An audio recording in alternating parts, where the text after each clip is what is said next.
Thailand Gastos Reveal! Sa mga nagtatanong nga ng gastos namin sa Thailand, Beshi, this video is for you. Simulan natin sa round trip tickets. Nakuha namin ang airfare namin sa halagang 9,023 pesos. Dalawa na kami dyan. So bali 4,511.50 lang ang isa. At dahil international trip siya, gumastos kami ng 1,650 each sa travel tax. Nag-add din kami ng 350 para sa seat, plus kumuha din kami ng luggage allowance na 1,200 each per pax.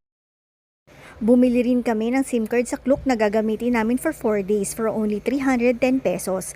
Nag-avail din kami ng airport transfer na 1,018 para mas mabilis kaming makarating sa hotel.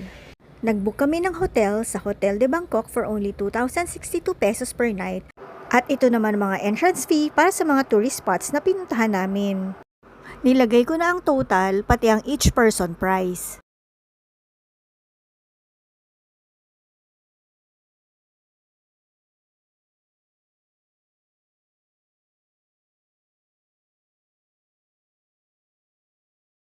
₱5,000 estimated para sa food naming dalawa for 4 days, 3 nights. Since 7-Eleven naman kami madalas bumili ng pagkain. Another 5,000 para sa shopping and pasalubong.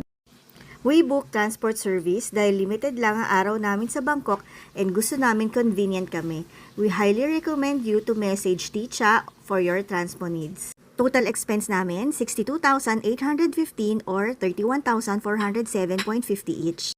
Tip: mag-abang lagi ng piso sale.